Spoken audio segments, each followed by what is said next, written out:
So I'm really, really excited to have Nicole here today. Nicole and I met probably about 7 years ago. When I started working at Hoag, she was already working at Hoag. And I think we always got along and kind of had some similar beliefs about how healthcare should be done and that healthcare could be better. And she specializes in pelvic floor function and dysfunction, and I worked in Parkinson's. There's a decent amount of overlap between those two areas, so a lot of times we would be referring people back and forth. I might see someone and they would report, changes in increased frequency of urination or something, and I'd say, well, you can go see Nicole. She'll teach you a lot about it. Information is power, and there's also a lot that can be done with exercises. So I'd refer to her, and sometimes she'd get someone in where the first reason they were referred maybe was for that urinary frequency, but they had Parkinson's, and she'd say, oh, guess what? Exercise can be really helpful, so I'm going to refer you over to Claire for that. So we got along, and it was really nice working together, and then she left Hoag after I'd worked there a couple years to go work at another clinic that specialized in this area, and then since then has started her own clinic down in, is it Laguna Hills? Yeah, I'm in Laguna Hills. So that is just a brief introduction. I'm really excited to have her here to talk about this important topic, and I'll let you share a little bit more about yourself. Absolutely. Well, you guys, thank you so much for having me here. I'm excited. I see we have a lot of people in this back area. I don't know if you're scared about the pelvic floor or not, but no reason to be. So one of my goals today is to get us comfortable talking about it. It's a very important topic. And I think hopefully you'll come away from this presentation with a lot of knowledge and a lot of power in what you can do to better your situation, whatever that may be. Claire gave me a great introduction. I have a clinic now. It's called PelvicSanity. And a little bit about the origin of the clinic name. My husband Jesse and I have started that clinic about a year ago. And we were sitting around a table one day, deciding. We knew we wanted to start a clinic. We didn't know what the name was going to be, and I would always come home with these patients of mine that were having these insane stories about how many doctors they'd seen, that someone was told them that they were that their pain or their problem was in their head, and it was so frustrating for me as a clinician because we were helping people left and right. But I just kept saying, this is such an insane journey. What is going on? And so Jesse was like, what if we just call it PelvicSanity? Bring some sanity back into the process for pelvic health. And so hence the name. We really believe in just like what Claire was saying, that knowledge is power, and doing something proactive about your pelvic health is not only easy, it can be fun. And that's part of my whole deal here with my clinic. I went to Chapman Physical Therapy School, got my doctorate. I got a job at Hoag Hospital right after that and started the pelvic floor physical therapy program there. That's where I met Claire. Then proceeded to work at a specialty pelvic health clinic in Tustin called Sarton Physical Therapy. I was a clinical director there for about 5 years. And then opened my own practice about a year ago down in Laguna Hills, South Orange County.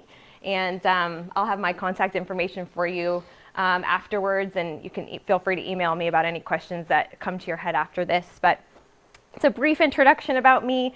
I did not want to specialize in the pelvic floor at the beginning, because just like all of you, you're probably thinking why in the world would anyone want to specialize in this, right? Well, that's kind of crazy.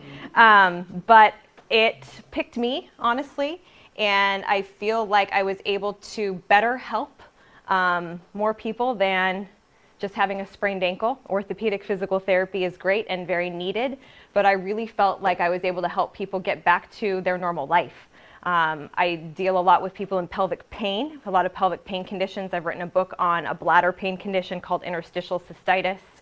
And I just felt like that was my calling, to help people like that with pelvic floor conditions. And now I love it, and it's awesome. And I hope you will find that too. So, I don't know, who's on Facebook? You can follow us on Facebook. Does anyone tweet? No Twitters. I tried. Yeah, I tried to. I didn't even understand it at first. I had to learn it. But we're also on Instagram in case any of you guys care about social media. Okay, so talked a little bit about, I have a doctorate. I also have what's called a WCS, and if you ever see that behind anybody's name, because Claire has an NCS, it's a neuroclinical specialist. It's a physical therapy distinction that it means that we've subspecialized as far as the APTA board goes. So it's women's clinical specialty. They will probably rename it in the future because we do men and women pelvic health. So if ever you see those letters after someone's name, that means they've done extra training. I had to take a test and a case study and do research and all that stuff. So it's an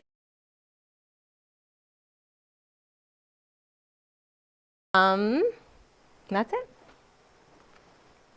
So hopefully you guys will learn today some of the functions of the pelvic floor. What the heck is it? Does anyone who's heard the term? A lot of people. Good. So we're going to learn exactly what it is, what it does, what it doesn't do, and how we can help that area to have better function overall.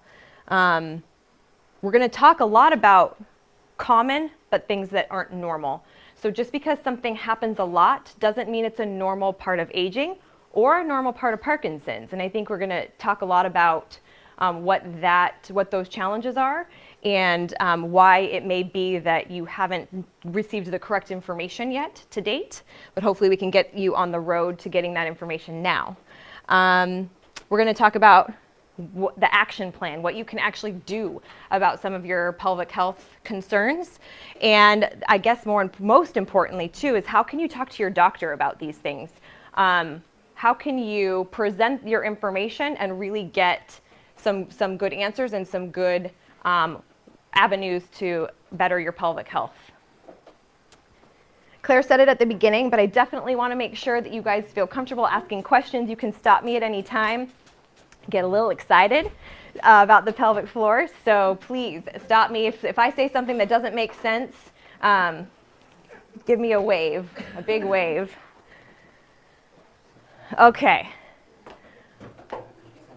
We're gonna go over a little bit of anatomy. We're gonna nerd out together for a little bit, okay? We're gonna get a little nerdy.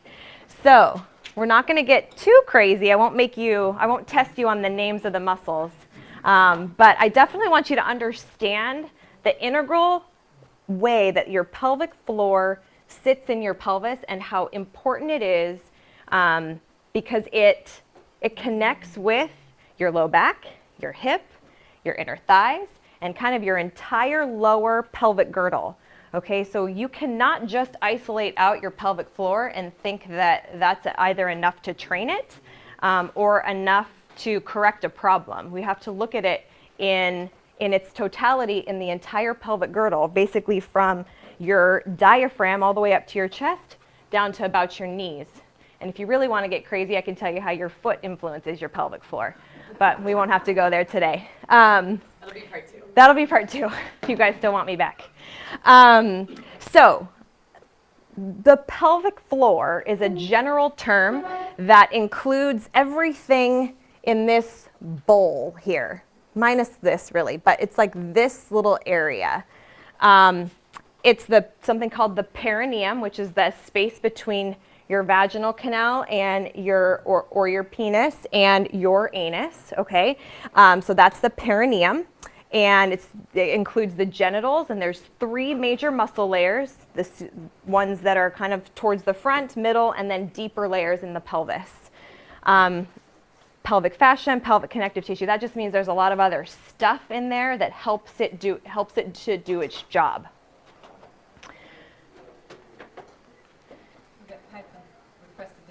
Dim the lights on this side. Yeah. Let's see. There we go. There we go. Cool. That's better, right?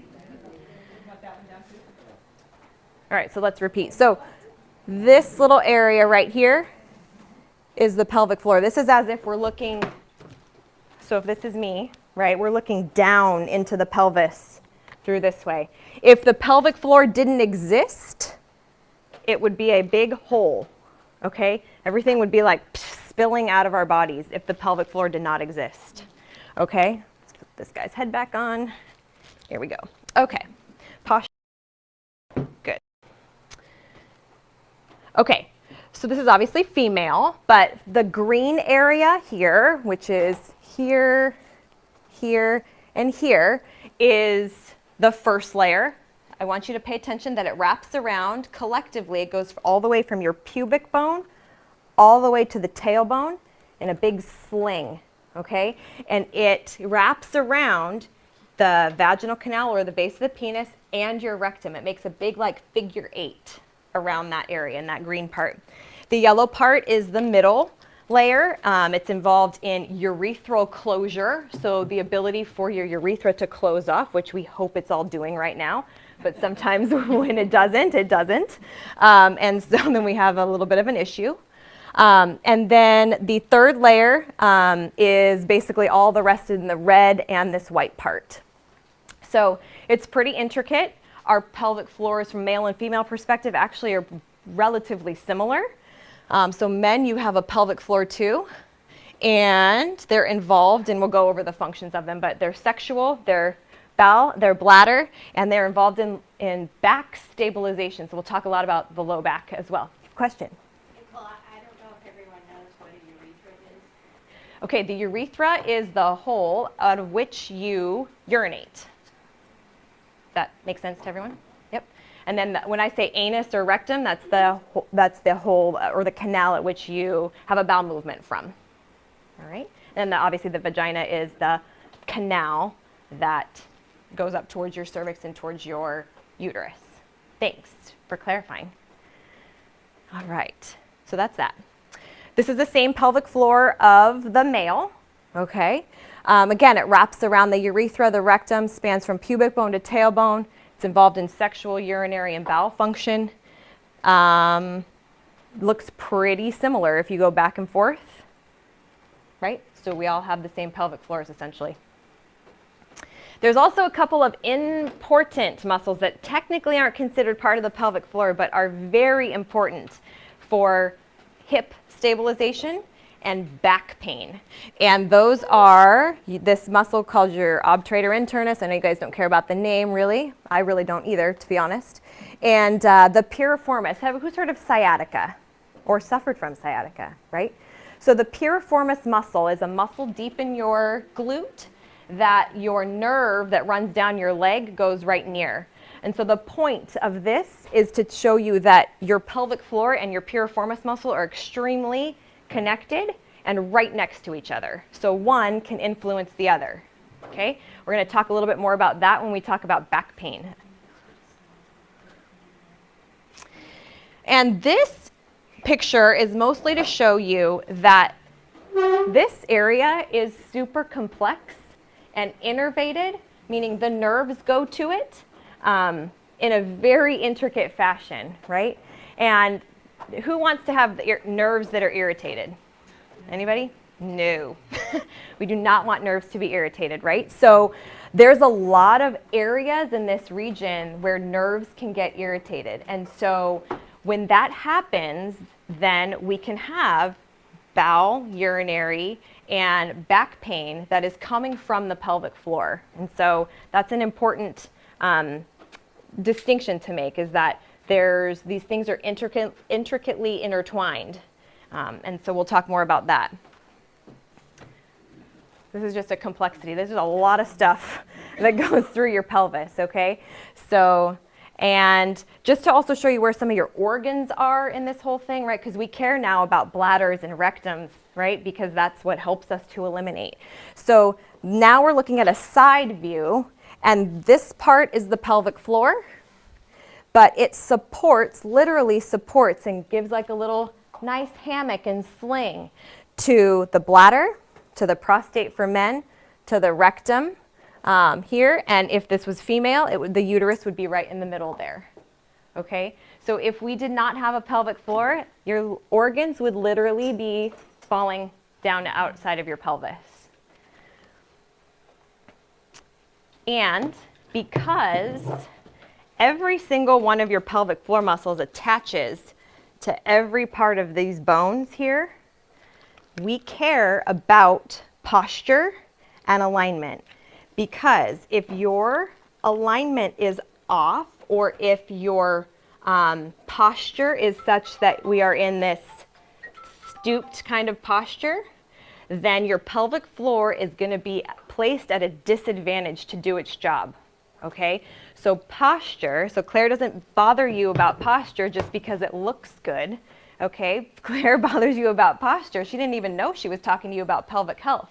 But the way that our pelvis moves and sits when we're sitting is extremely important for pelvic floor function.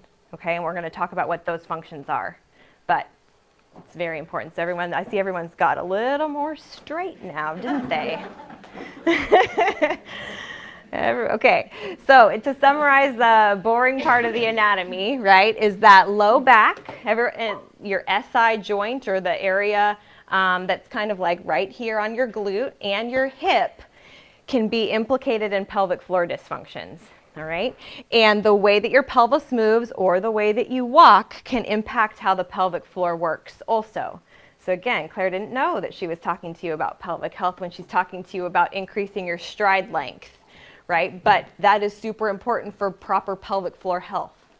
Okay, it's not a coincidence that most babies, when they start to learn to walk, they usually can't potty train a kid before they learn to walk, and that's because of the way that the bones and stuff are developing, and the pelvic floor is actually developing in such a way that's going to create continence. Okay, so when our stride length shortens, which happens to be a challenge here with Parkinson's, right, then you're also not getting great pelvic floor motion, and that's not toning your pelvic floor very well. So it's not just about going fast, and it's not just about looking great when you're walking, but it's about activating and getting those pelvic floor muscles to also do their job. Question. So, does that mean too that just your overall activity levels have a big influence on how well your pelvic floor works? Because just if you're inactive, if you're more sedentary, does it just not work as well? Do those muscles Yes. get weaker? Absolutely. So they are getting used in a different way when we're upright and when we're moving. So it truly is use it or lose it type of a thing. The more you spend time on your back, even sitting is better than lying down for pelvic health. But yeah, definitely. But sedentary lifestyles, which we are all kind of having challenges with, right? I mean, even me. But we definitely need to be up and about for that pelvic floor to get good motion through there, so it activates. Otherwise, it doesn't activate, then doesn't do its job, and it can't close the openings. And we can't close the openings to the pelvic floor, we have issues, right? We all know that. So right, what you do in regular PT and what you do in pelvic PT is actually really intertwined. Okay, so this area might be a little bit shocking to you. So we're going to talk about what's normal pelvic floor function. Okay, what should we all be in a perfect world? How should our pelvic floor be functioning? Okay, so understanding what normal is allows us to find out what dysfunction or what abnormal is, right? So we have to learn that. So there's 4 main things that your pelvic floor does, okay? It is supportive. We've talked a little bit about that, about supporting your organs, okay? Otherwise they'd be out. It is sphincteric. What that means is that it closes in a circular fashion, okay? And it closes the urethra and it closes the rectum when it's functioning properly. It does have some sexual functions, and so no, don't everyone run out of the room, but we are going to talk a little bit about that. It's a very important piece to the pelvic floor. And then it's also involved in stabilization. And what I mean by that is that it assists us in posture. It assists the low back in being a stable low back. And it also helps to stabilize your hips to make sure that your leg doesn't buckle and stuff like that. So it's an important piece of the pelvic floor function. So we talked a little bit about this already with the support, but let's talk a little bit more in depth. So supportive pelvic floor. We have this thing called normal resting tone. You guys know probably a lot more about tone than the average population does, right? So in a normal pelvic floor, we have muscle that is on, but not on, right? Not like contracted. So when we're walking around, it's on, it's closing the openings, but it's not squeezing, right? And it's also not loose and open. So we don't have to think about that for that to happen, right? That just happens. That's going to be a really important concept when we talk about how to train these muscles, because there's things that we can do to actively, to consciously work on your pelvic floor. There's also a ton of stuff that we can do, like balance, that can help the pelvic floor turn on automatically, okay? The pelvic floor, like we said, prevents contents from falling out of the body, and it provides additional support to the lower back. I'm going to sound like a broken record here in a minute. Okay, so let's talk about the sphincteric pelvic floor. It must both be on so that the holes close, but when we pee, right, what has to do what? Has to relax and it has to open. And specifically, it has to relax and then return to a normal resting tone. But we don't think about that happening, right? You don't have to sit on the toilet or stand or whatever you do and be like, urethra muscles, relax, right? Yeah, that just happens, right? Okay, so, but we can, let's say we have to pass a little gas right now. We do have some voluntary control over them like that. Nope, we don't want to do that this minute. Right? So we have some voluntary control, but then there's also some control that's involuntary. Okay, so it's important to note is that there's two different types. Incontinence, or the loss of involuntary loss of urine, is extremely common, although it is not a normal part of aging. Okay, and incontinence affects greater than 50% of seniors and 17% of the entire population, including people that you would think that wouldn't have pelvic floor dysfunction, like college athletes. So it's not just an old person thing, okay?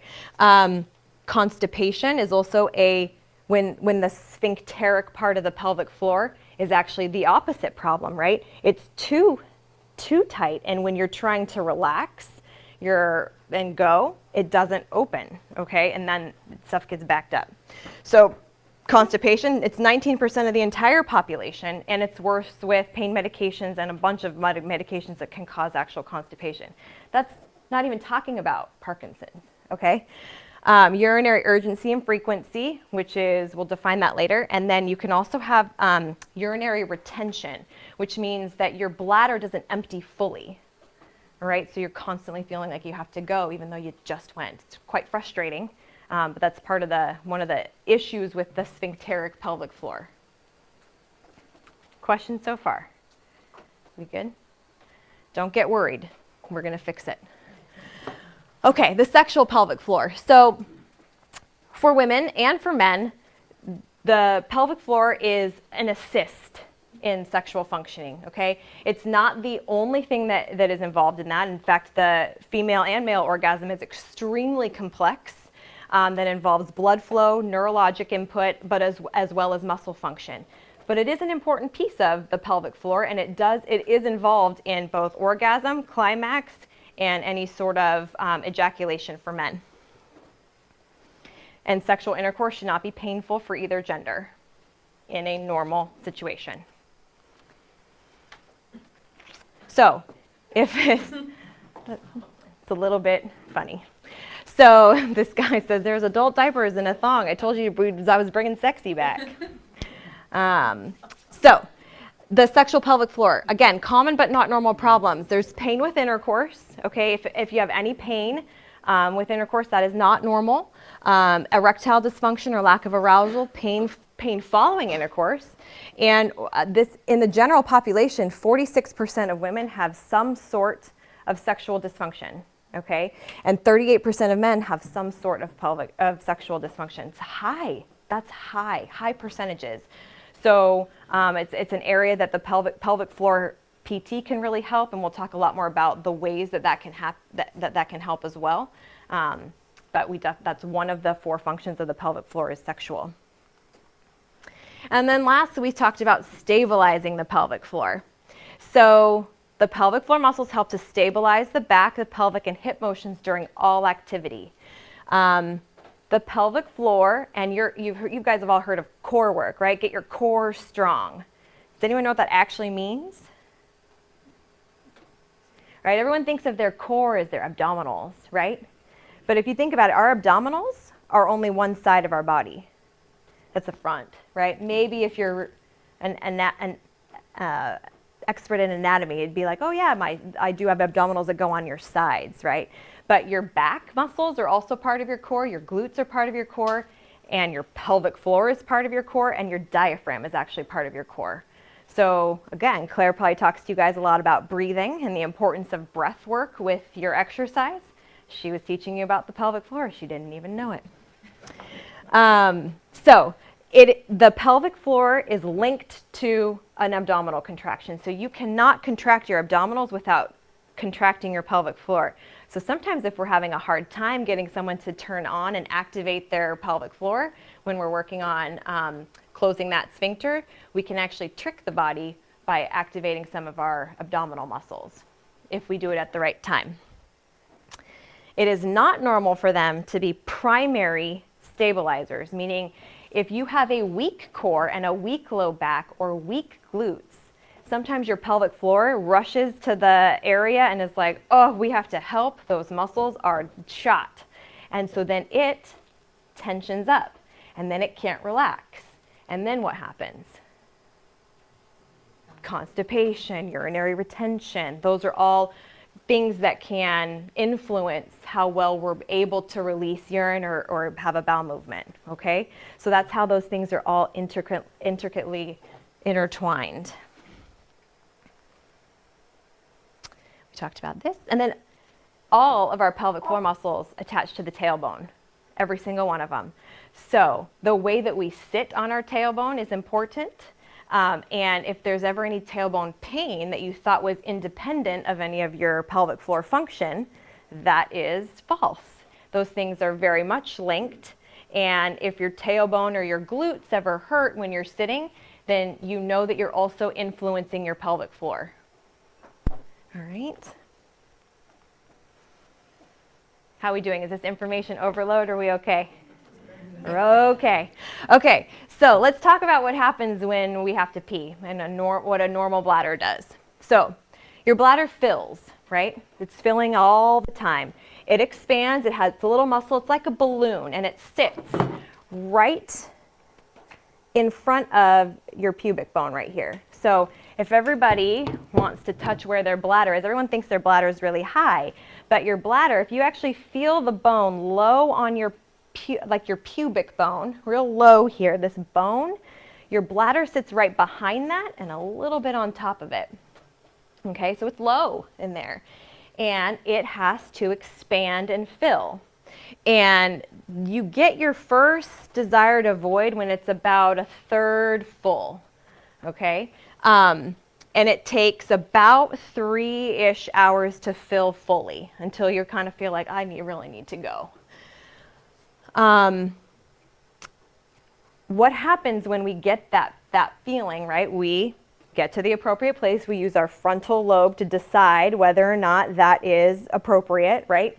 Right now, it's not necessarily appropriate to just run out of the room, although feel free if you need to, if we're talking about this and it's be okay.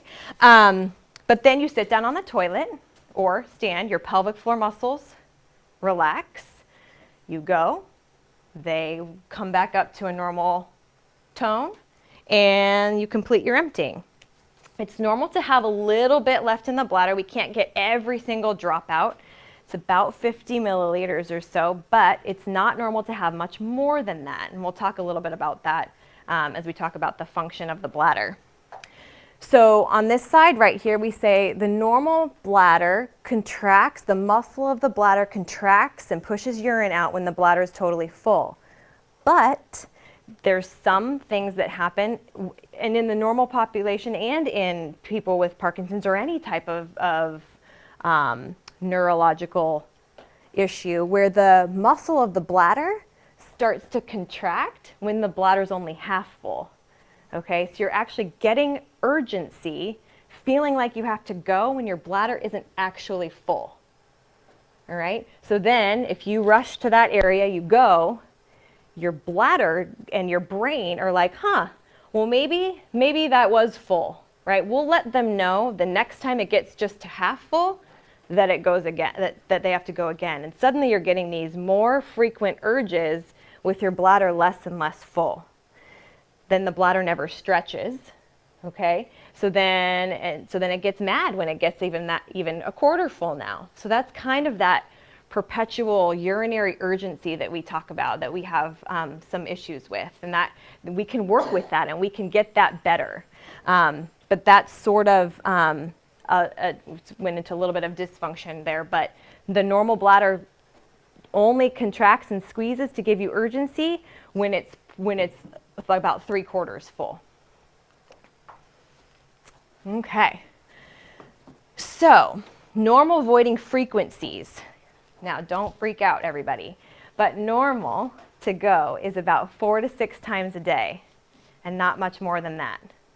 When we go, we should void at least half of our bladder capacity, and everyone always says, well, what the heck is that? How am I supposed to know? But if you count your urine stream when you're peeing, it should be at least 10 seconds, 8 to 10 seconds. If you are going and you're only counting to 5, that means usually that your bladder was not full. You were getting a false urge to go. Okay, and there can be a lot of reasons why that's happening, but we can work on that. Bowel movements, normal, much wider range of normal. So it's normal to go 3 times a day to 3 times a week. And more, it's what was your pattern prior to feeling like you were constipated versus really a true normal. So it's really looking at your pattern maybe when you were at your healthiest.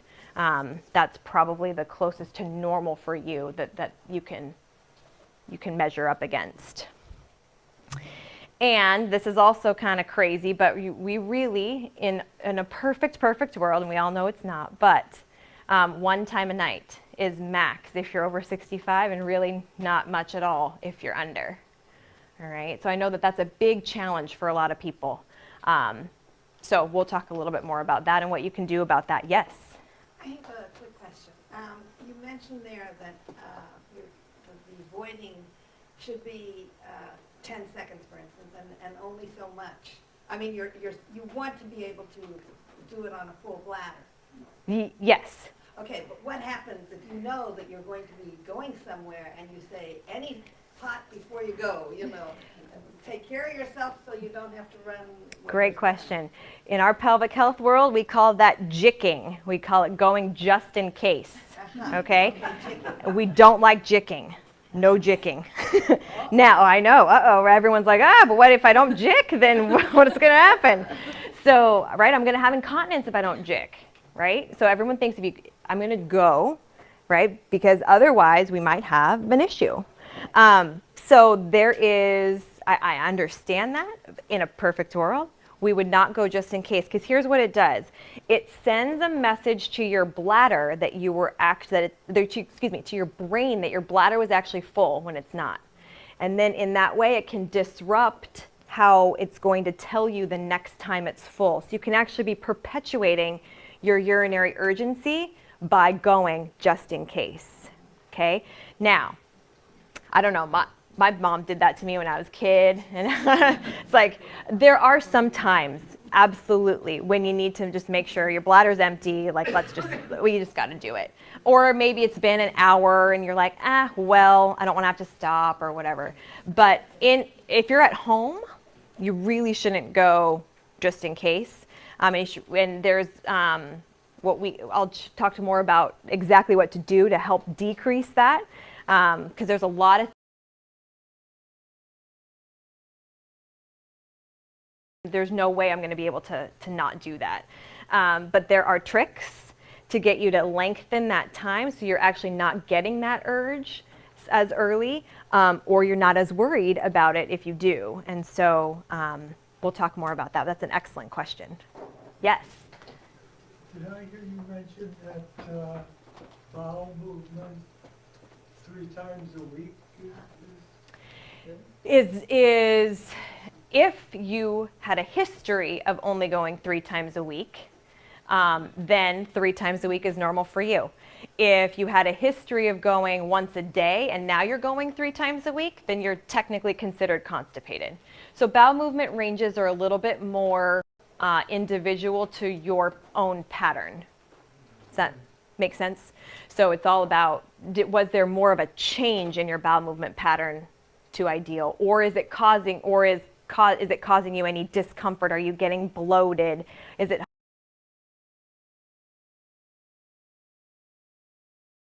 all those things are also taken into consideration, the normal frequency. Great questions. Yes. What is with Parkinson's? I've noticed definitely more urinary through the night when the muscles are more relaxed. So when you go through therapy, clearly you're going to be strengthening the bladder and the urethra and all that down there, so that's going to help from going more frequently through the night, because as you get older with Parkinson's, you lose a little more control of your bladder. I've only had it for a year, and in that year I've noticed a lot less control of my bladder in the evening time. Yeah, so that is a lot, there's a lot of things to dissect with that question. It's a great question or comment. Let me say this just before we move on, and then we'll probably get back to a lot of that. When I was doing a lot of research for this talk, there are, the medical world sort of categorizes Parkinson's symptoms as either motor, right, or what they call non-motor. Have you guys heard of this type of term? Okay, perfect. So I guess I'm challenging the fact that all of the urologic, I almost died when I was like, I'm like, these symptoms aren't all non-motor. These are quite motor, right? So I guess what I would say to that comment was that, what we're really doing with pelvic floor work, with doing urge suppression training, is that we're trying to restore normal functioning. And yes, in Parkinson's, we might have a little bit more challenge doing that, but that doesn't mean that we can't make a difference, right? Just like your gait or your stride length when you're walking can still improve despite Parkinson's, right? We can get better urinary function with the muscles, with the way that it's interacting with the brain. So that's what we're really trying to restore when we're strengthening the pelvic floor muscles, when we're doing urge suppression training, when we're really working on our core muscles. We're trying to restore as best we can the most normal function that we can for our body at where we are. Does that kind of make sense? Jesse. For a lot of the men that have Parkinson's, we're battling two different areas. So we're battling our prostates, and we're battling our bladders, because the Parkinson's controlling the bladder and the prostates are getting enlarged as we get older. So we're battling two different, so working on that pelvic floor is really important. It's super important, right? Absolutely. Jess, what did I miss? I was just wondering if you could explain why you said that you felt that pelvic floor stuff is both motor and non-motor. Got it. Perfect. So it is both. Your pelvic floor function, as we've kind of been talking about, right, is both voluntary and involuntary, right? We can both contract our pelvic floors or do what we call a Kegel, right, or hold back gas or not pee right now because we can't really do it. We don't really want to go right now.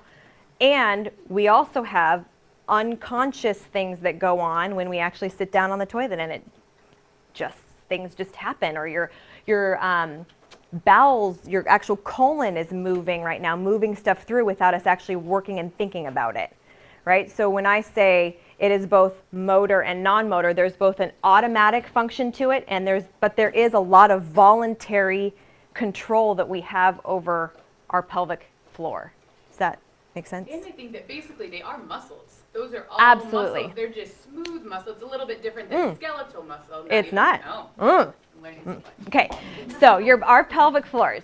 Okay, so your heart. okay, is a cardiac muscle. It beats on its own. That's one type of muscle.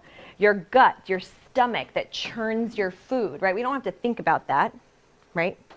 So that is called a smooth muscle, and our bladder has a smooth muscle in it, and that's the ones that we don't have to work on. We don't have to think about. They do their own deal with the nervous system, the automatic nervous system. Our bicep, our quad, is a skeletal muscle under voluntary control. Our pelvic floor is our skeletal muscles under voluntary control. They have automatic functions similar to standing on one leg as balance, right? All of these little motions that I'm balancing with, I'm not thinking about that, but it's still a skeletal muscle that's doing that action, right? So does that kind of make sense? So this is exciting, right? It's super exciting because I think that the medical community has sort of tossed it over to be like, well, that's some automatic functions. It's just going to get worse as you get older and or as you have your Parkinson's progresses, and that's just, well, sorry. Good luck going to the bathroom. But honestly, we have a ton of control over what happens to that system. A ton. So, great questions. Thank you, Dawn. Oh, perfect. Summary. Right, so we have supportive functions, we have sphincteric functions, we have sexual functions, and we have stabilizing functions, okay? And we can do a ton about each of these because the muscles themselves are under our voluntary control a lot of the time. Here we go. The challenges we got. And what you can do about it.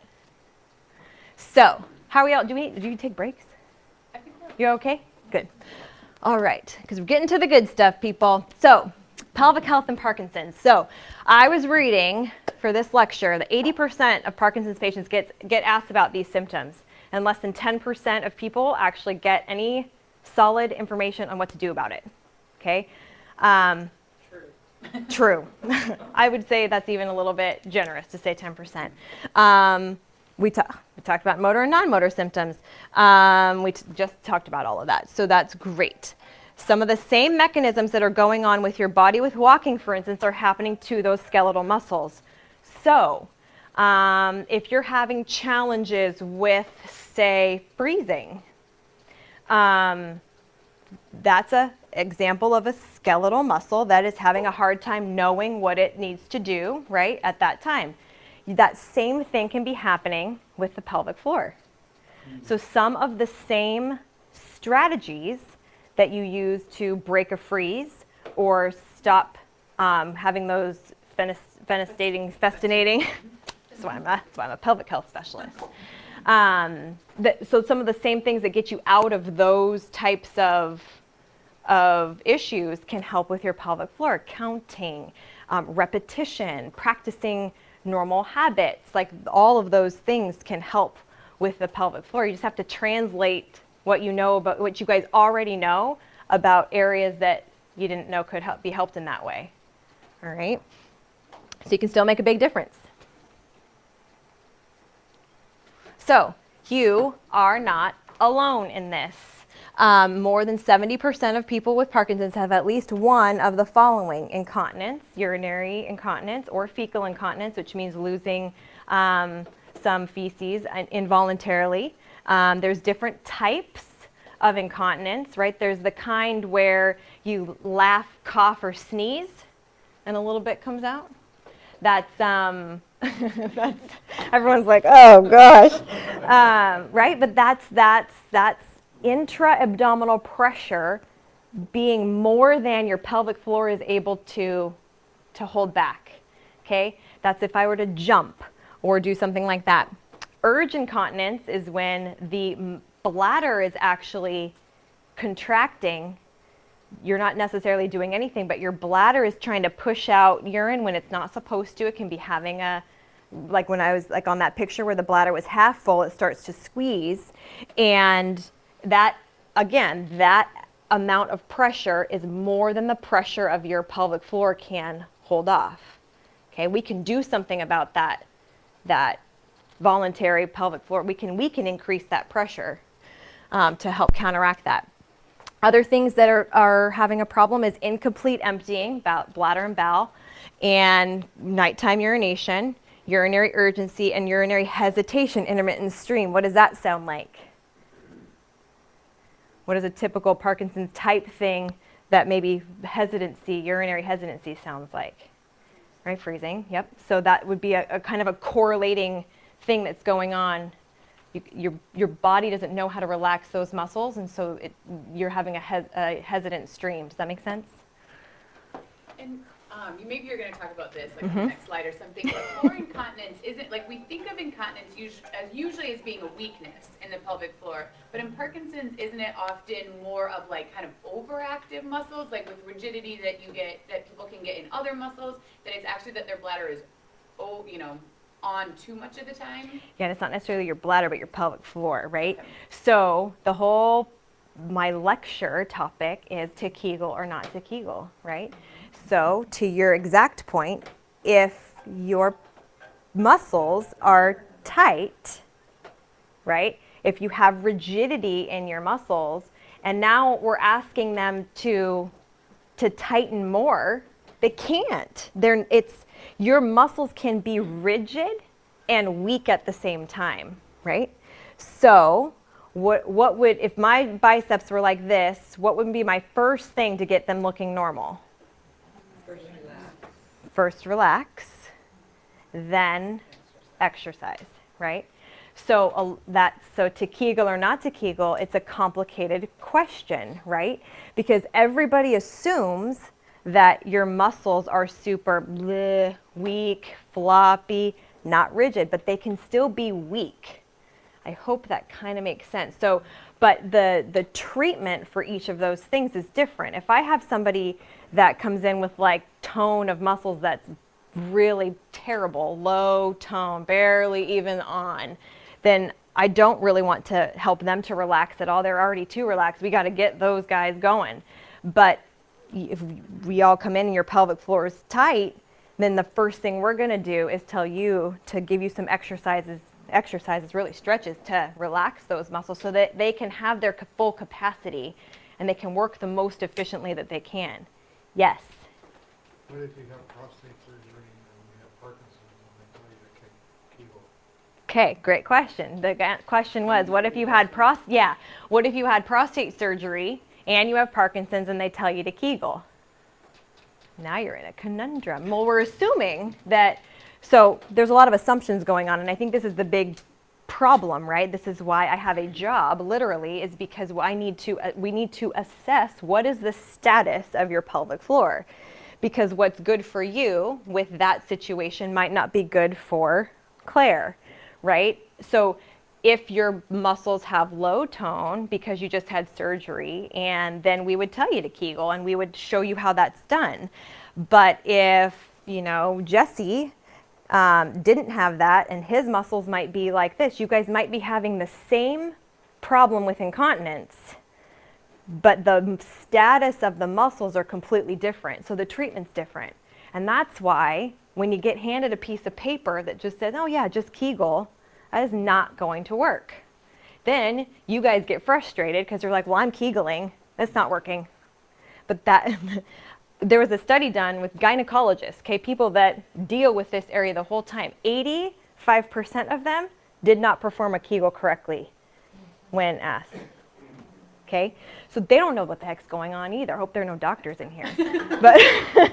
But they don't, and it's hard. We don't ever think about that area until we have a problem, right? So now all of a sudden we're asking somebody to do a task that we're not used to doing. Like, who's ever thought of Kegeling until today, right? Maybe you, I don't know, but it's like if no one's taught you how to do that correctly, then you're not going to be able, you can't expect your body to do it correctly.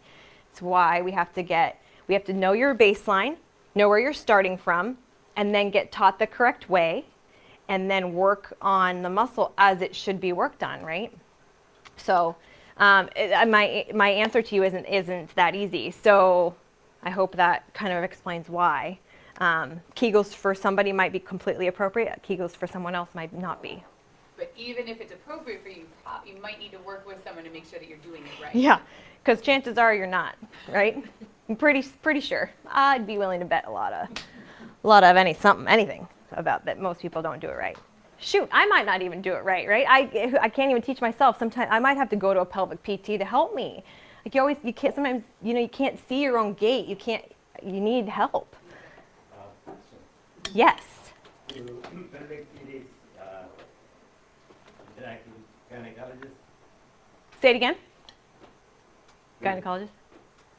To the physical therapist interact with gynecologist who don't see pediatric training. Do we interact with guys? Yes, I'm trying. We're trying to interact with them. Yeah. There's no formal effort as of right now. I'm trying to get that. I'm trying to change that, to be perfectly honest.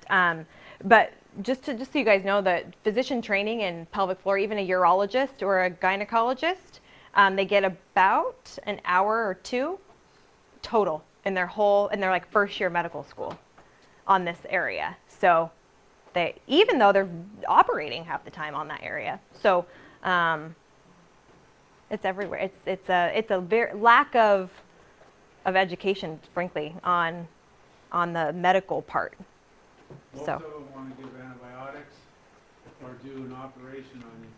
Mm-hmm. That's Or about it. medications, that's what they have. Yeah, That's I mean, what and they here's know the thing, about. right? So, can't get on too much of the anti-doctor train, but so physicians, right, are trained in what we call an organ-based system, right? They have a model at which they're assessing whether or not organs are doing their functions, basically, is really simplified of what they're doing. They are not musculoskeletal, neuromuscular experts. Honestly, PTs are. Not even orthopedic surgeons really are complete experts in the muscle system as it relates to true function and how it interacts with other muscle systems and stuff like that. So, I mean, I could go on for days about this, but basically, right, it's not that, it's just a lack of education, and it's a lack of knowing that there's another person that they can refer to that is an expert in that field, right? So I think that that's where we kind of need to insert ourselves. It's my job to insert myself in that process, educate physicians, just like in a room like this, that there's muscles and ligaments and stuff that we can help and train. It's the same thing when you have a baby and all that. They don't know anything there either. Do the go big exercises for Parkinson's, does that have any effect on urinary tract? Okay, so the question is, does the big exercises for Parkinson's have effect on urinary tract? I'll push that back to you. What do you think? You think it's positive? You sure hope so, and you sure are right. Yeah, absolutely. So anytime that we can increase stride length, use more leg muscles, use more back muscles, we're going to activate the pelvic floor in a way that is positive. So yes. Yes. Would walking help with constipation? Absolutely. We're going to talk about that right now. Perfect segue. We already talked about this. Perfect. I guess we all feel like that. If I don't get to a litter box soon, this is going to be a catastrophe.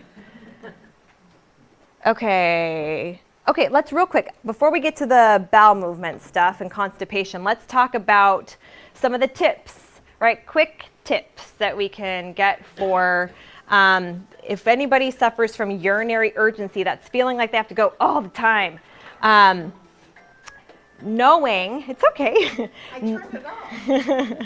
Knowing that an urge has a peak and a valley is hugely beneficial, okay? Because I think that what happens is that we get the urge, we get a lot of anxiety about, oh my gosh, I have to go to the bathroom right now, I don't know where it is, I'm in this place, I'm not sure, yikes, yikes, yikes, and then boom, your sympathetic nervous system is turned on, and it's gonna make that bladder spasm even more.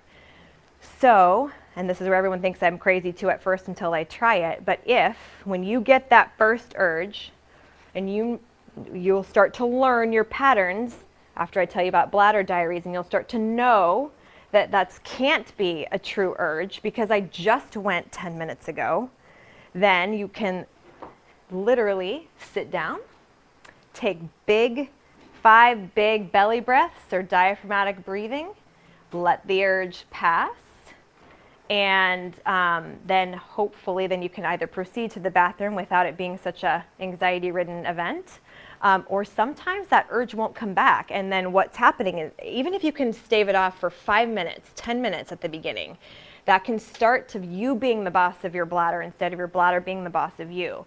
And that's how you can start to train your nervous system into giving you a correct urge. All right? And that is independent of Parkinson's. That I teach that to everybody. Everybody can do that. We all have brains that work right now, right? Totally. So breathing using your diaphragm, learning your patterns is super important, right? So let's say you're going every hour. Okay, that's pretty frequent, right? Because that's more in like that 10, 12, even 14 times a day. Let's say you went at 10 o'clock a.m. Now let's say you get an urge at 10:50, right? Now we can look and say we're probably getting a false urge. Let's do my urge suppression training, do my diaphragm. If you've been taught Kegel exercises correctly, you can actually do 5 real quick pelvic floor contractions. It sends a opposite message to your bladder being like, nope, we're going to fill a little bit more right now. We are not ready to go.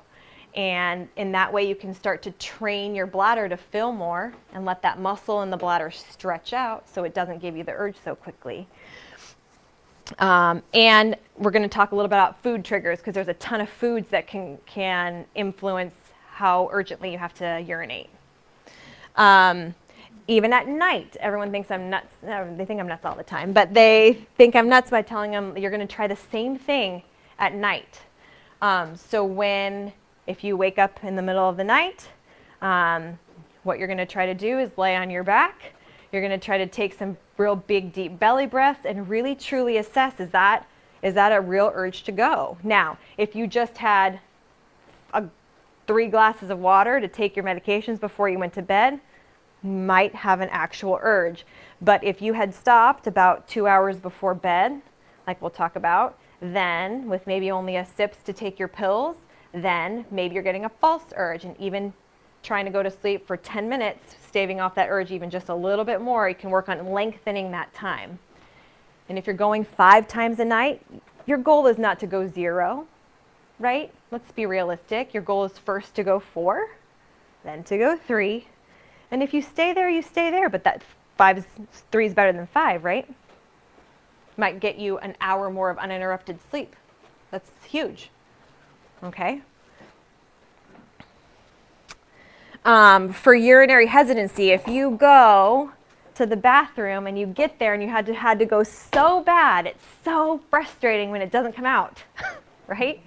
I don't know if that's happened to anybody, but it's definitely happened to even me at sometimes. But counting, breathing on the toilet, scratching your sacrum or like the low back right here can actually stimulate the sacral nerves to sort of work again. And doing pelvic floor relaxation stretches, maybe before, which can be taught to you by a pelvic PT, can actually help that whole area to relax better when you actually get to the toilet. And same kind of thing for urinary retention. Urinary retention is a little, meaning like after you urinate, if you really do have a full bladder still, there's a test that your urologist can do called a post-void residual test. And if it's more than, I think they change all the guidelines all the time. I think if it's more of 100 cc's in there, then you actually have true urinary retention instead of just feeling like you do. And you can have there are medications for that. And then if it gets really bad where you're really holding a lot of urine in, at the severe cases, you can actually learn self-catheterization, which is actually relatively easy, actually, although not a first choice. So, boo, food triggers. So this is not a list. this, first of all, it's not a comprehensive list, but this is not a list of don't eat these foods, okay? What it is be cautious when you ingest these, and if you're having an urgency problem, you might want to take a look at what you're eating right before then, okay? So caffeine, alcohol, spicy foods, artificial sweeteners, some fruits, not all fruits, but some, prunes, which is interesting because if you're constipated and you're having a pelvic floor problem there, you might be having an issue there. Chocolate, dairy, some condiments that are acidic that have mayonnaise or vinegar in them, salad dressings, any processed food, cranberries, juices, okay? All those things can actually increase your bladder's sensitivity to urine in there and create urinary urgency. So again, I want to be really clear, this is not a list of do not eat these foods. But if you keep track of what you eat and you keep track of your, and you keep track of like how often you're going to the bathroom and how long your seconds are when you pee, then you can start to potentially see patterns. And you definitely don't want to. In the mornings, it's really tough, right? Because we all want our coffee, and then we want our orange juice, and then we want our fruit. Well, if you have a triple whammy on there, it's probably not a good idea if you're having a urinary urgency problem. And so is that something that happens pretty quickly, so you can identify, like it wouldn't be you eat something at breakfast and then it affects you later in the afternoon. It would probably be what you had right before, and there would be a certain amount of time that it would likely cause that? Usually it's within a couple of hours if you don't have an actual bladder pain condition. So yes, usually we can see some sort of a pattern in that once you do your diary. We'll talk about that in a sec. Other thing, I know people harp on everyone for drinking, right? Drinking water is so important for urinary health, for bowel health, for general health. Your urine color is extremely important in giving you cues as to are you getting enough fluid. It should basically have just a slight tinge of yellow. Slight. If it's any more than that, you need to drink more. Concentrated urine, if your urine is in this area, it's going to tell you it has to go. It's going to give you urgency because it doesn't want this icky stuff in there. It's going to tell you, get it out. So it's going to tell you, I have to go. Maybe when it's not even full. Okay? This is important. Most people, again, are frustrated with this, right? Because they're like, well, if I'm already having an urgency problem and I'm already having incontinence, why the heck would I want to drink more water? But it's important to not, again, just like you don't want to go from 5 times a night to 0 times a night as a goal, you need to assess how much water you're actually drinking and work up from there in little teeny increments so you can give your body a chance to get used to the increased fluid, right? You don't want to just chug and bombard your body. Your body's going to say, oh, we're just going to pee all day then. Good job. Nice try. So we definitely want to gradually introduce that. Yes?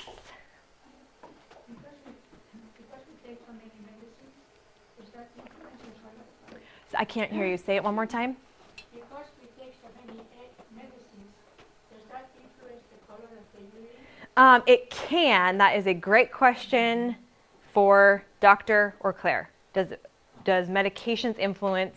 Yeah, and I don't know specifically with regards to like Parkinson's medications actually. So yeah, that'll be a good question for. Does from experience. I think it's definitely does. All right.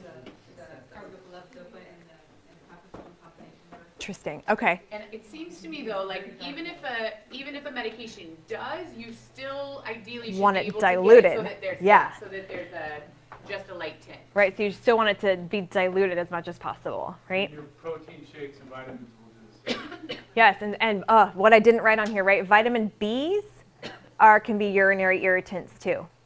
So B vitamins, which is interesting, right? But B vitamins are good for you, right? So it's all about a balance. You know, if you're having a severe urinary urgency incontinence problem, we might want to look at the timing of when you're taking your pills, right? You don't want to take your B vitamins right before you go to bed, right? So then maybe we can stop some of that waking up at night that way. Or sometimes it's even just nice to know why it's happening. Totally. Like, even if it's going, you know, maybe it's going to happen because you're going to eat things that you know, but then you know why. Totally. And that just can help.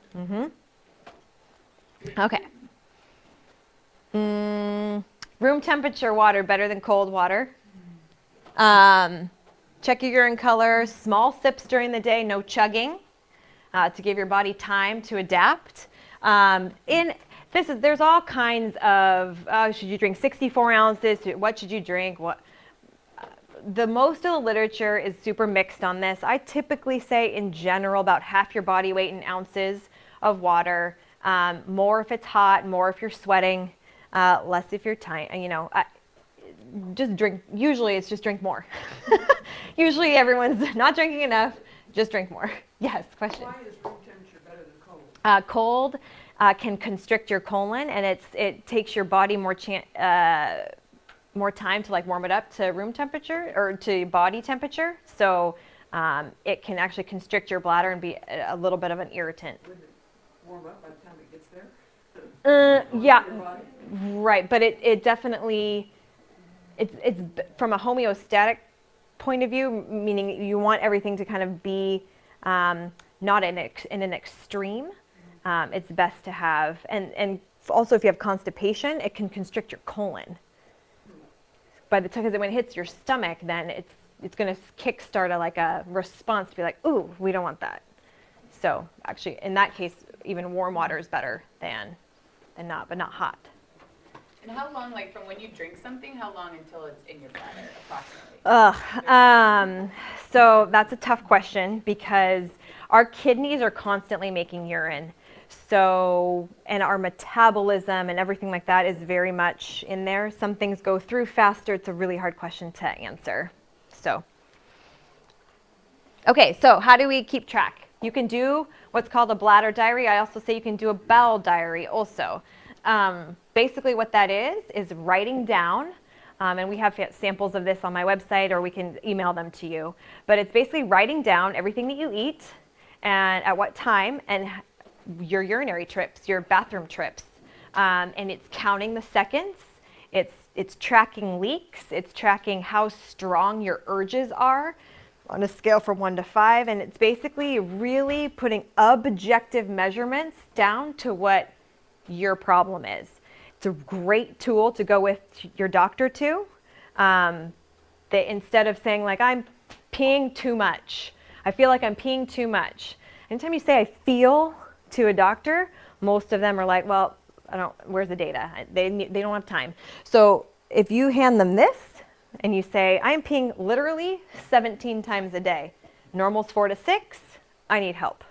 Then that is a much better objective measurement to a physician. And it helps a physical therapist like me. If you can even have that on even a first date, you'd be like a star patient if you came in with that the first day. Real quick note about chronic UTIs. I know that that's a issue here, especially if you don't have real great urine flow. If you don't have great urine flow, then the icky stuff doesn't flush out of your bladder well enough, right? It's like having a drain that's slow that leaves sediment still, okay? So you definitely want to see your urologist. You definitely want to get tested and have a dipstick test and a culture before they prescribe you antibiotics. You need to make sure that you ask your physician about that. So a lot of times you'll give them the symptoms of a UTI, which can be also symptoms of pelvic floor dysfunction, and you might not even have one, and then you're on antibiotics for something you don't have, okay? So, and then I put on here, it's a really cool supplement. You need to double check any supplement that I tell you here, obviously needs to double check with your physician, but all of the gynecologists and urogynecologists that I've talked to have actually said that it's a really benign supplement. It's called D-mannose. It's a sugar actually that doesn't break down. So if you're diabetic, it doesn't affect your blood sugar, but it helps to stick to the lining of your bladder to help prevent infection. So it can be really good. Yes? I was told by my urologist that when you have Parkinson, if you have urinary infection, you usually get hallucinations. So a urinary tract infection can cause hallucinations from the infection part with the fever and stuff like that. So that is a common symptom of a UTI. So we already talked about this. We're going to kind of skip this a little bit, but to Kegel or not to Kegel, what's the answer? It's complicated. But the bottom line is that you need to get, in my opinion, and I have a little bit of a biased opinion, that you need to get assessed by someone that knows what they're doing with pelvic floor. 85% of gynecologists don't perform it correctly, so just a piece of paper, you thinking you're doing it is probably not correct. Kegels with pelvic floor muscles that have higher tone is bad, so we need to help those muscles relax first before we exercise them. And pelvic PT, there's something called biofeedback that can also be really helpful, so you can visually see what your pelvic floor is doing. And that's a tool that us pelvic PTs use quite frequently. And really perfect practice helps as well, but perfect practice means that you need to know what a correct one is at the beginning, right? So now, we're going to talk a little bit about bowel symptoms. We have talked a lot about these things already. You can have fecal incontinence, slow transit, where everything starts to get a little sluggish with Parkinson's, including your bowels, okay? But there are things that we can do to help that restore that normal function or get it better. There are two types of constipation, okay? We've been talking mostly about what we call outlet constipation, where the pelvic floor muscles don't actually relax well, okay? But you can also have real slow, what we call peristalsis, or the colon actually gets slow and doesn't move stuff through the colon very well, okay? So there's two types. You can have both, and then you're really constipated. So it's common, up to 85%. I found this one study that was actually really interesting. It showed that over 85% of Parkinson's patients had constipation, but only 40% of them said that they did. And so they actually tested the colon transit, and it was in 80% of them it was actually slower than it should have been. So it may not even be perceived by you that it's actually going slower, but it might be. Then there was another study that showed that the bowel symptoms and the slowing of the bowels can actually, in this one study, preceded motor Parkinson's symptoms by 20 years almost. So it could actually be there, like one of the first areas that it shows up, right? That when you're younger, you kind of be like, oh yeah, I'm just constipated, but it actually could have been one of your first symptoms. What can be done? Diet is huge with this. And can anyone guess what I'm going to say about diet? Fiber and vegetables. Simple, right? Boo. Sometimes that stinks. But it really makes a huge difference. And water, honestly, that is I can't even tell you enough how big of a difference you can make when you just change your diet. And you don't have to be perfect. It just has to be better than what you're doing right now. Now, who's heard of squatty potty? Oh, you're going to hear. Shark Tank. Yeah, Shark Tank. Okay. So there is something called squatty potty. Posture on your toilet is super important for proper elimination. Super important. This is like if anyone was sleeping, you better perk up. So over here, there's a very curved back. Okay, we're slumped posture. And what that actually does is it puts a kink, a literal kink in your rectum. Okay, if something's going to flow out of there good, we want it to be a straight shoot out, right? Pretty good. If you have an angle that is more similar to this with your knees that are above your hips, more like a squat, it is going to literally make your rectum more like a chute, and it'll go out easier. It's actually pretty amazing. So it's not uncommon for other cultures to actually squat down to pee and poop, right? But how hard is this to get into? Hello, right? So most people can't get into that position. in this country. You see 90-year-old people everywhere else getting down in those positions everywhere, right? So squatty potty is a literal, do I have a picture of it? Yeah. Is a literal stool that raises up your hips, or excuse me, raises up your knees above your hips and approximates a squat. And that makes this a straight shoot down. Wasn't it like Stanford or something even that like, I saw a commercial that Stanford did about it, so it seemed very legitimate. Yeah. Oh, it's like a thing. It's like a real thing. How happy that lady is. Yeah, she's super stoked, you guys. Right? Manufacturers come up with something like that. I don't know. It took some guy on Shark Tank who's probably backed up for years, right?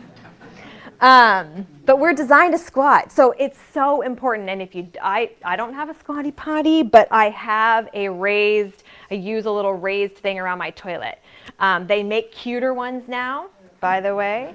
They make like stainless steel ones and like cool little ones, right? You could just use a stool. It doesn't have to be the squatty potty, but they have different sizes for whatever size toilet you have too. And then a lot of times, like you guys end up getting raised toilet seats, right? Okay, that's terrible for your little puborectalis muscle. It's going to stay on. We need that. But you need to be able to sit on your toilet safely. So then you need a tall squatty potty to be able to get your legs up on there. Cool? Very important. If you don't take anything from this lecture, get a squatty potty. All right, other things. Oh my gosh, the bowels are fun. So, anybody heard of colon massage? All these constipated people in here, no colon massage. Okay, yeah. So basically, it helps to stimulate the normal motion of your bowels. Okay, it's not a laxative. Everyone's always like, oh, if I do it, am I going to have to run to the bathroom? No. But what it does, let me see. So it's basically an abdominal massage you can do on yourself that stimulates your colon to move. So what you do is you start on the right-hand side of your body and you find your bone and you go just inside there and then you do 5 moderate pressure clockwise circles and then you come up. It's best if you're lying down, but we can do it here. Up here, and you follow it up the right. Bless you. It's okay. Over, colon, down, and then you do one more to make sure that we can stimulate this area right here. So you do one more kind of halfway between the left and the center, just like right here. And then you do that 3 times. It might be a little uncomfortable. Most people with Parkinson's actually have more transverse colon, that's across this top, stagnation here, and a little bit more in that lower left quadrant. So if you do that 3 times and you follow it with a room temperature glass of water, it can help stimulate your colon. You can do it, you should do it once a day at least, hopefully at the same time. So your body can start to like learn that that's what it's supposed to do. Most people do it in the morning. But if you're constipated, bloated, gassy, it can also help move some of that stuff out. It can be really helpful. Tips for bowel challenges. Colon massage. Increasing your fluid. Cardiovascular exercise, which includes walking. Fiber intake. And limit or eliminate dairy. Again, ew. But dairy is a really big irritant to the bowels and the gut. So if you're having a problem, that would be one of the first areas where I'd start. All right, and then there's a couple supplements. Again, check with your neurologist, check with your doctor to make sure that it's safe for you and or doesn't interact with any of your medications. Aloe has natural laxative properties. MSM actually can help to decrease inflammation in the gut, and magnesium is actually a smooth muscle relaxer. So those 3 things can help. Please don't do all of these at the same time. You might have the opposite problem. But you can try one and see what's best for you, and definitely make sure to check with your doctor. Yes. What is MSM? There's a lot, it's a long name. Jess, do you remember? Menthol, sulfonal, Yes, whatever. So it's basically it's a long name for a naturally occurring chemical in our body.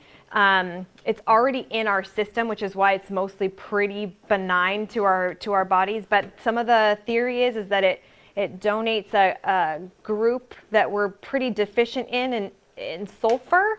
It's a thing that we use in our bodies to have a lot of chemical reactions, and it's helps to decrease inflammation. So it gives us more sulfur groups for our bodies to do other things, and it can help to decrease inflammation in the gut. So it's a supplement?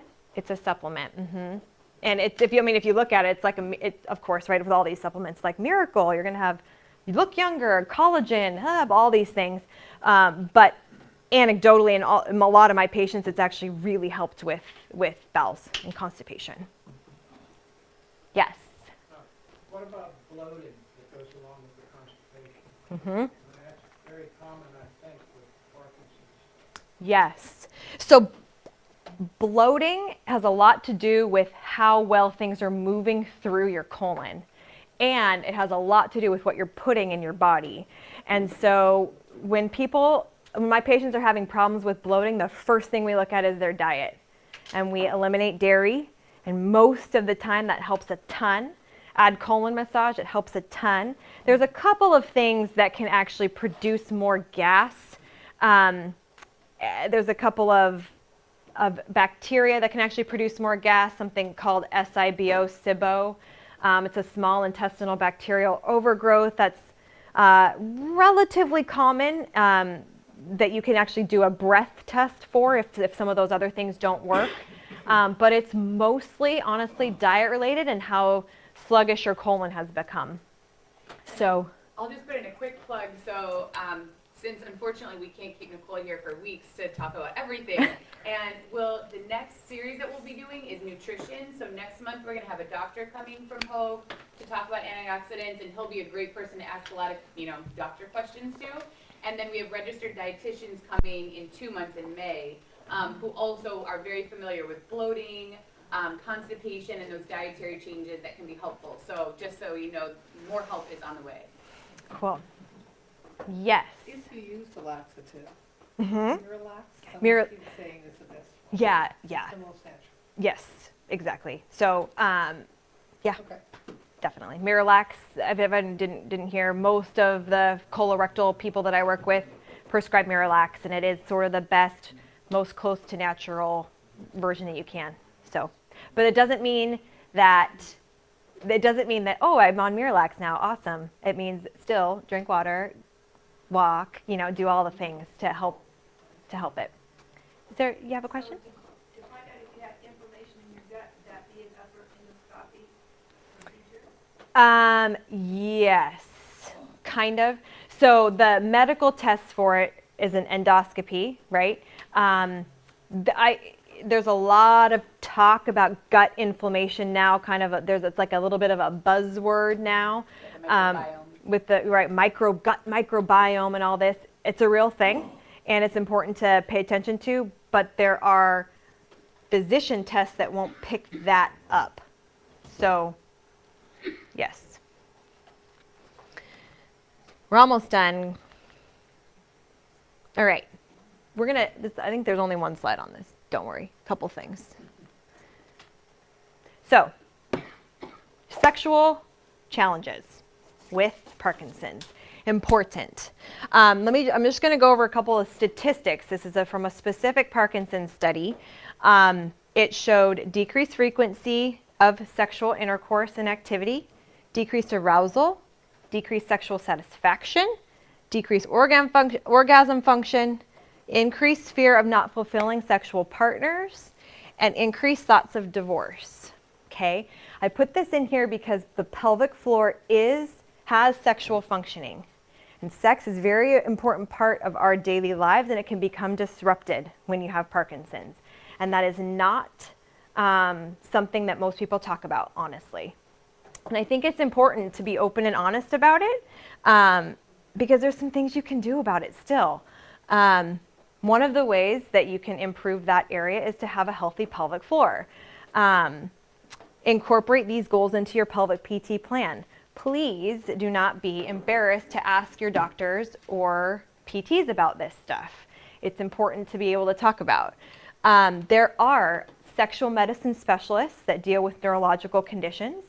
There are individual partner counseling with a sex therapist that can play a role. And it doesn't have, the sexual functioning part, just remember, doesn't have to mean intercourse. I think that one of the biggest things for a lot of my patients is that as I deal a lot with also chronic pelvic pain conditions where it's actually very painful to have intercourse. And I think one of the biggest things is that sexual intimacy is also lost too. And so it's important to understand the difference between intercourse and intimacy, and that both can be affected and both can be lost, but both can also be restored in a way that can be good for whatever relationship you're in. And so if you need any referral for that area, I think it's important. I have them if you need them. And then the other big component, the things that you can actually do about it, is that a lot of times those functions start to return when you work on your pelvic floor health, right? Getting those muscles back in good function in all the other areas, sometimes that's another little perk, right? No pun intended. Parkinson's, low back pain in the pelvic floor. How many of us have low back pain? About 85% of us. Parkinson's or not should be raising our hands. I put this in here too because pain is important to be able to address, right? Because if we have pain, it inhibits the pelvic floor, all right? So our pelvic floor cannot be functioning properly if we have low back pain, period. So it's an important piece to be able to address with therapy, and it can help your pelvic floor indirectly with all of the things that we talked about before. Posture matters for your pelvic floor health. This is terrible. This is better for your pelvic floor and for a lot of other things, but it's not just because it looks better. It's because it's actually going to help it function better as well. Okay, it puts different stresses in different areas that make the muscles more efficient of your pelvic floor. And when your pelvic floor is working efficiently, your pelvic floor can do what it's supposed to do. Hold back urine, relax when we're supposed to pee, have a bowel movement, have sex if you want, all of that. Movement also matters with the pelvic floor. We touched a lot on this in the beginning when we were talking about gait and stride length and hip stability, but the better your walking is, the better your pelvic floor health is going to be.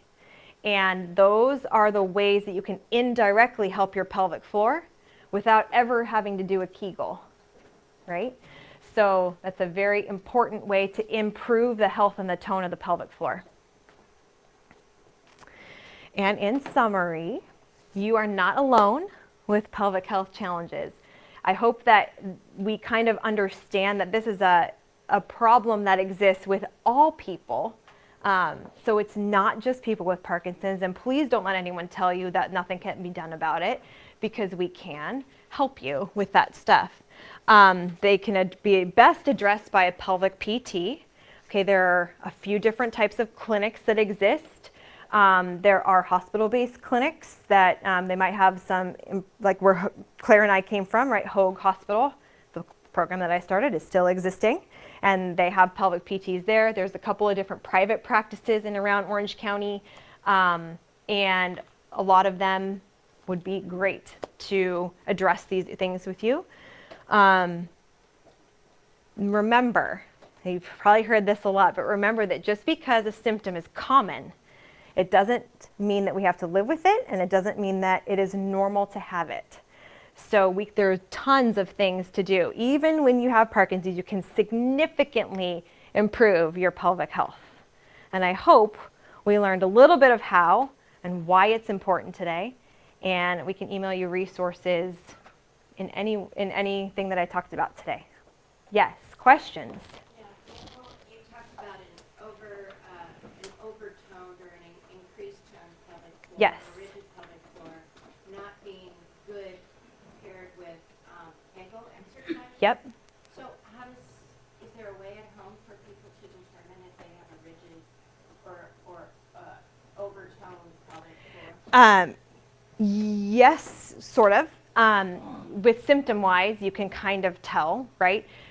With if you have retention, if you have outlet constipation, if you have to strain to have a bowel movement, a lot of times those are signs that you have a over rigid pelvic floor.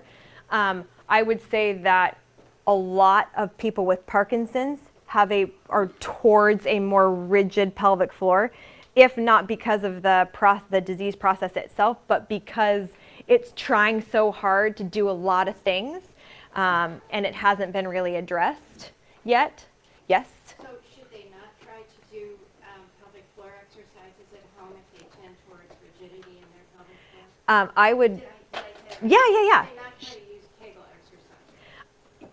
As a pretty much a rule, I think that the best way to go about it is to be checked by a pelvic PT, so you can determine number one, the proper way to do it. Because that's one of the reasons why I didn't tell you guys how to do one today, right? Notice that. Because it doesn't matter. If I tell you how to do one right now, you're not going to do it right, to be perfectly honest. So, and it can be actually harmful if you do it wrong. So, for instance, if you are trying to recruit a muscle that you don't know how to do, and then you start bulging out, that can actually be a problem, and create actually harm for pelvic floor. So in answer to your question, I would say I would not recommend that everyone just goes home and tries to do a bunch of Kegels and see if that helps a problem, even if you have incontinence. But I would highly, highly, highly recommend getting even just 1 or 2 visits with a pelvic floor physical therapist that can at least get you on a good program. It doesn't have to be this like long, drawn out 12-week, 15-week process. We can usually do it in a visit or 2 and get you to do it right. Yes, Don. I did do that, by the way, and I did do those, and it actually upset me even more when I tried to strengthen my Kegels because everything was so tight, it made it that much worse. When I did get my pelvic floor fixed and everything was right, everything worked right, but you have to stay in the mix and stay on top of that. One of the things I wanted to share was I travel a lot still, and I'm in an airplane a lot, and I travel and I'm on a computer a lot. I recommend one of these for everybody who sits a lot, because this takes a lot of pressure off of your prostate and your tailbone. And your pelvic floor. And your pelvic floor. So if you have one of these, this thing just comes apart. You can wash it. You can do anything with this thing right here. And I take this on the airplane. I take it at home in front of the computer. If you're sitting in front of the computer all day, I guarantee you your prostate at the end of a week is tight. And you're building up urine, and you're not peeing right. I've been down that road, and I went to Nicole, and I had that fixed. And I got to get back into the mix again because I stopped doing it. And so you have to stay back in it. What's that? You can ask her about that. Yeah, I can send you guys links to a bunch of cushions that I recommend. Cushions are super individual. That one is called Cushion Your Assets. And the cool thing is that it's Velcro, so it can be moved for different tush sizes. So it's actually really cool. It kind of rips off, so you can move it into different areas. And what I really liked about it is when you travel in an airplane, sometimes it's embarrassing when you're sitting down and you have pelvic problems, or you have Parkinson, you have bladder problems. They give you a nice little sling thing to cover it, and you can kind of be incognito a little bit instead of just throwing out this big old thing on there, going to TSA, and everyone's looking at it, well, what is that? What's that guy's problem? Yeah, but they probably want one. Yeah. So, if you do tell them I know, what it be is, careful. like, I want Sometimes that. people are like, oh, what's your problem? Oh, I have that too. And then you know a lot more about someone. I keep one in front of my computer, I keep one in my truck, and one that I take with me in a suitcase wherever I go. Where do you buy it? I just got it online. They were like what? I think they're like 80 something bucks. So it's a pretty good price for a very decent cushion. And I can send you guys all links to that website. And what we can do, Nicole said we'll, send this presentation as a handout as well. So maybe what we'll do is you can send me an email with like your kind of favorite resources. I'll forward that to the whole group, and then you guys will also see, I'll BCC you guys, CC Nicole, so you can respond directly to her if you want to connect with her, have any other questions. Yeah. And then she's got business cards and stuff here too today, so you guys can get contact information. So thanks for, I wanted to say one other thing. Sure. For the guys in here, I don't know, I'm gonna throw this out here for you. If you do go through the pelvic floor and you get it fixed, a lot of your years of getting proper blood flow to the genital area and getting good erections comes from getting poor blood flow. And when those muscles get fixed, you'll It notice helps. your erections will change. Absolutely. Kind of cool. Immensely. Like a commercial. I know, right? Yeah, done. Big Woo! PT, better than Bladder. But yeah, It only it's took me seriously like 40 years to to learn that. figure it out. So, that's all I have for you guys today. I really appreciate. Oh yeah, what? Do you take insurance? It's a complicated question. We are out of network for insurance. But it is covered under your out of network PT benefits at my clinic. And then I'll send you guys links of insurance-based ones and then out of network ones and stuff like that. So you guys have a bunch of different types of resources for whatever your needs are. Yeah, if you want to use insurance. Or Nicole has a program that is like a wellness, pelvic wellness, where that 1 or 2 checks to just see how things are going, what you'd like to work on, then you can do that out of pocket. And then if you need, if she really thinks you need more physical therapy and you want to use your insurance, then she can say, okay, here are the options, which one's the best location and who are the therapists there. Yeah. Yes. Can you speak briefly to how invasive or non-invasive a screener in a bowel would be? That is a great question. The question was, how invasive or non-invasive is the pelvic floor exam?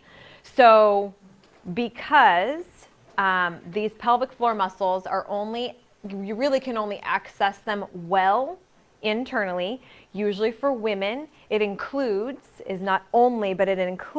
vaginal exam of the pelvic floor where we just insert, it's not a speculum, nothing crazy, just one finger where we can insert and we can feel each of those muscles that we talked about there.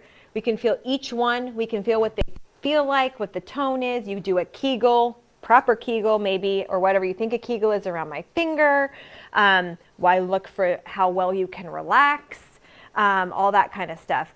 Also though, any pelvic PT that you go to should be looking at your low back, your hip, your posture, and a ton of stuff externally. So the internal part is a component, but it is only one component of the process. And you don't, if anybody would be uncomfortable with that, we wouldn't have to do that the first time, but we highly recommend it to get the full picture of what the pelvic floor is. And men, you guys only have, women, we have a couple options. Men, you only have one option. And so yes, we do a rectal exam, but it is not a prostate exam. It is a pelvic floor muscle evaluation done through the rectum. So you get over that in about 5 minutes. It's actually not, well, easy for me to say, right? But it's most patients will be pretty nervous that first time, and then it's really not a big deal. It gives us so much information, and it's actually pretty cool to see it change and stuff over the visits. Yes. When we get on your email list and find your business cards. Yes, I have business cards here. I'll sort of pass them around, and then I will also probably send a link to my website. You can sign up for, I have a email list and newsletter and stuff like that.